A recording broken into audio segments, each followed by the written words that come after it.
Thank you very much, Mia, for those wonderful words. First and foremost, it's an absolute honor and a privilege for me to be here in front of so many great people.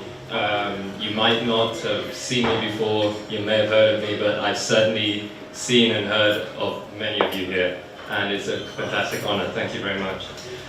The first thing is this book launch. I remember when Asif came to me a few years ago. In fact, it was 6 years. It's been quite a while. I was based in Kenya before moving to the UK recently.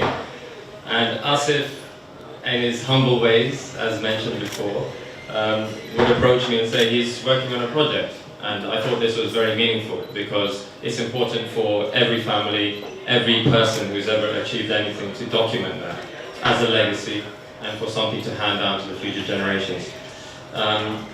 Let me start off by saying I am very deeply happy to see you here, first and for you having done a book launch in Kenya, but also revealing it here in the UK. It brings a lot of satisfaction to me, especially being that I'm from Mombasa, and the Karim family has a very strong name and a placehold in Kenya, and in Mombasa in particular.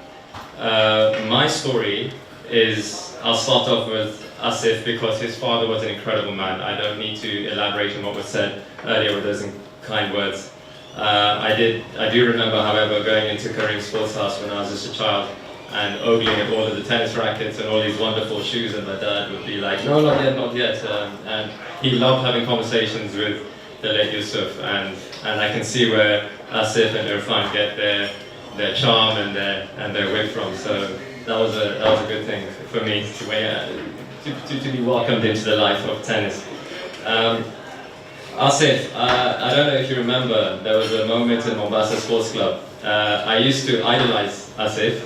He was a man of great achievement and great accolade, but a very humble man. I remember, if anyone has been to Mombasa Sports Club, and remember sitting in the clubhouse and looking out onto the cricket pitch, and looking at tennis players walk by with their bags. I was one of those, and I used to think, I used to follow them and watch them prepare and play, and I still dream about it at night actually.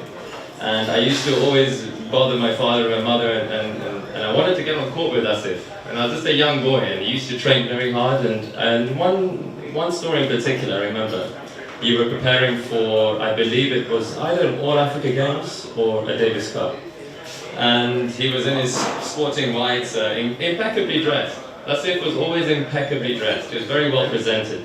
And I used to admire him to such an extent where eventually, somehow, my mother convinced him to get on court with me and to play for an hour. It was supposed to be for half an hour, but Asif lent me an hour of his time and of his life. And that was a very important hour because it was the first time in my life. I was about 10 years old, 11 years old, and I'd never played on a court with a person of this level. And because he was left-handed, he used to do things with the tennis ball that I did not understand.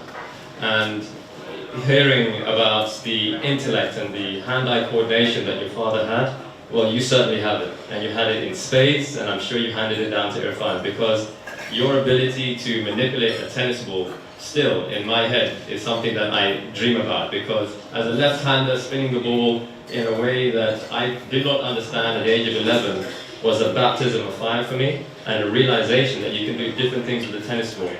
So instantly, a great teacher on the court, but off the court, a very softly spoken person who has strong values. And I must reiterate how important that was for all of us in Mombasa, being that we were a small community, very family driven, and I see that here in this room, and with Asif in particular. And I hope that is reflected and received in this book and in these documentaries, as I'm sure it is. It's often the things that we leave out as sports people, those are the fabrics that make us. So I'm very proud of that as well, that you're able to reflect that in your book.